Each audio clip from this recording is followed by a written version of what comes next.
الحمد لله وكفى وسلام على عباده الذين اصطفى أما بعد. عن أبي هريرة رضي الله عنه قال قال رسول الله صلى الله عليه وسلم من أفطر يوما من رمضان من غير رخصة ولا مرض لم يقض عنه صوم الدهر كله وإن صامه. سنن الترمذی.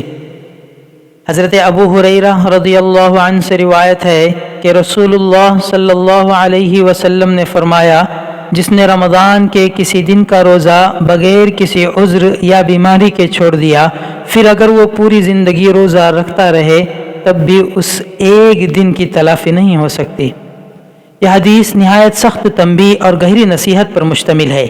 رمضان المبارک عام مہینہ نہیں بلکہ وہ مہینہ ہے جس کے بارے میں قرآن کریم میں ارشاد ہوا کہ اسی میں قرآن نازل ہوا، اسی میں رحمتوں کے دروازے کھلتے ہیں، اسی میں مغفرت کے فیصلے ہوتے ہیں اور اسی میں جہنم سے آزادی کے پروانے تقسیم کیے جاتے ہیں. ایسے مبارک مہینے کے ایک دن کے روزے کو بلا عذر چھوڑ دینا معمولی بات نہیں بلکہ ایک عظیم نعمت کی ناقدری ہے. حدیث کے الفاظ پر غور کیجئے. حضور اکرم صلی اللہ علیہ وسلم نے یہ نہیں فرمایا کہ اس کی قضا نہیں ہوگی، بلکہ فرمایا کہ اگر وہ ساری زندگی بھی روزے رکھتے تو اس ایک دن کا بدل نہیں ہو سکتا.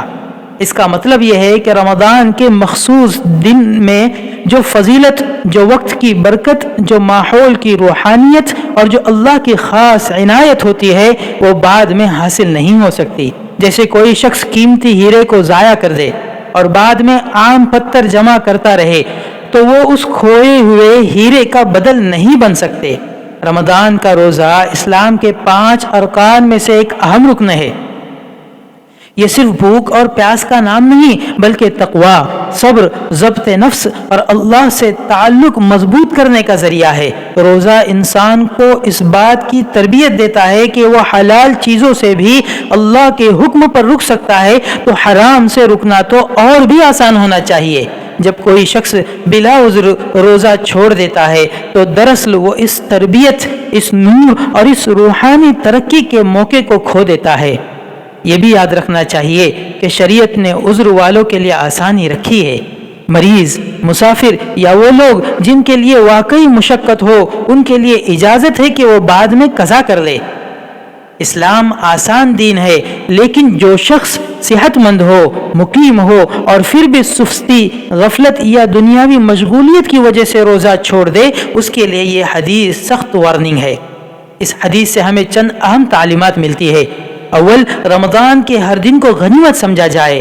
ہر دن اللہ کی طرف سے خاص تحفہ ہے. دوم، فرض عبادات میں کوتاہی کو معمولی نہ سمجھا جائے کیونکہ فرض کا مقام نفل سے کہیں بلند ہے. سوم، اگر کبھی غفلت ہو جائے تو فوراً سچی توبہ کی جائے، اللہ سے معافی مانگی جائے اور قضا ادا کی جائے. اللہ تعالیٰ توبہ قبول کرنے والا ہے. چہارم، ہمیں چاہیے کہ رمضان آنے سے پہلے ہی نیت پختہ کریں کہ کوئی روزہ بلا عذر نہیں چھوڑیں گے.